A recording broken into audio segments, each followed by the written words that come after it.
Friends, welcome to Dharani kitchen. First time என் சேனலை பார்த்தீங்கன்னா சப்ஸ்கிரைப் பண்ணிக்கோங்க. பக்கத்தில் உள்ள நோட்டிஃபிகேஷன் பில் ஆன் பண்ணிக்கோங்க. இன்றைக்கி நம்ம என்ன பார்க்க போகிறோம்னா நேந்திரப்பழம் வச்சு நேந்திரப்பழம் ஜாமுன் தான் பார்க்க போகிறோம். வாங்க வீடியோக்குள்ளே போகலாம். வீடியோ ஸ்கிப் பண்ணாமல் ஃபுல்லாக பாருங்கள். இன்றைக்கி நான் 3 நேந்திரப்பழம் எடுத்திருக்கேன். இந்த ரெசிபிக்கு நல்லா பழுத்த பழமாக எடுத்துக்கணும், அப்போ தான் நல்லாயிருக்கும். நீங்கள் காயாக எடுத்துக்கிட்டிங்கன்னா அவ்வளோ டேஸ்ட் இருக்காது. நல்லா பழுத்த பழமாக எடுத்துக்கோங்க. நான் வாழைப்பழத்தோட தோலெல்லாம் ரிமூவ் பண்ணி எடுத்துக்கிறேன். இப்போ வாழைப்பழத்தோட தோலெல்லாம் ரிமூவ் பண்ணி எடுத்துட்டோம். இது நம்ம பீஸ் போட்டுக்கலாம். 1 இன்ச்சுக்கு இருக்கணும் நம்ம பீஸ் போடுறது. ஒரு இன்ச்சு இருக்க மாதிரி நீங்கள் நல்லா கட் பண்ணி எடுத்துக்கோங்க. எல்லா வாழைப்பழத்தையும் நான் கட் பண்ணி எடுத்துக்கிறேன். நான் எல்லா வாழைப்பழத்தையும் கட் பண்ணி எடுத்துட்டேன். இது ஒரு பிளேட்டுக்கு ட்ரான்ஸ்ஃபர் பண்ணிடலாம். இந்த ரெசிபி கேரளாவில் ரொம்ப ஸ்பெஷல். கண்டிப்பாக எல்லாரும் ட்ரை பண்ணி பாருங்கள், உங்கள் எல்லாருக்கும் ரொம்ப பிடிக்கும். நம்ம வாழைப்பழத்தை ஈக்குவலான ஷேப்பில் தான் எல்லாத்தையும் கட் பண்ணி எடுத்துருக்கோம். இப்போ நம்ம ஜாமுன் செய்ய ஸ்டார்ட் பண்ணிடலாம். ஒரு பாத்திரத்தில் நான் 1/2 கிளாஸ் தண்ணி சேர்த்துக்கிறேன். நான் சுகர் 500 கிராம் சுகர் சேர்த்துக்கிறேன். இது நம்ம நல்லா கலந்து விட்டுக்கிட்டே இருப்போம். நம்ம ஸ்டீல் பாத்திரத்தில் எடுத்துருக்கிறதுனால அடிப்பிடிக்க வாய்ப்பு இருக்குது. அதனால் நீங்கள் கைவிடாமல் கலந்து விட்டுக்கிட்டே இருங்க.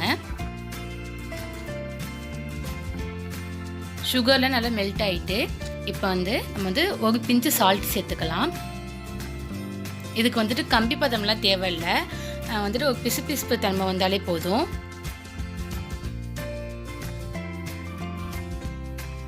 அதோட ஏலக்காய் தூள் சேர்த்துக்கிறேன். உங்ககிட்ட குங்குமப்பூ இருந்தால் சேர்த்துக்கோங்க, இல்லைனா நீங்கள் ஏலக்காய் தூளை நீங்களும் சேர்த்துக்கோங்க. என்கிட்ட குங்குமப்பூ இல்லை, அதனால் ஏலக்காய் தூள் சேர்த்துருக்கேன். நம்மளோட சுகர் சிரப் ரெடி ஆகிட்டு நம்ம ஆஃப் பண்ணி வச்சிடலாம். நெக்ஸ்ட்டு ஒரு கடாயில் நான் நெய் விட்டுருக்கேன். இது நெய்யில் தான் பொரிச்சு எடுக்கணும், அப்போ தான் டேஸ்ட்டு நல்லாயிருக்கும். நெய் நல்லா காஞ்சிட்டு நம்ம கட் பண்ணி வச்சுருந்தோம்ல நேந்திர பழத்தை அதை நெய்யில் சேர்த்துடலாம். நெய்யில் சேர்த்து நம்ம டீப் ஃப்ரை தான் பண்ணி எடுக்க போவோம். லோ ஃப்ளேமில் வச்சு நீங்கள் நல்லா பொரிச்சு எடுத்துப்போம். அப்போ தான் நல்லாயிருக்கும். நீங்கள் ஹை ஃப்ளேமில் வச்சு பொரிச்சிங்கன்னா கலர் சேஞ்ச் ஆகிடும், ஆனால் டேஸ்ட் அவ்வளோவா நல்லா இருக்காது. இது திருப்பி விட்டு நம்ம நல்லா பொரிச்சு எடுத்துப்போம்.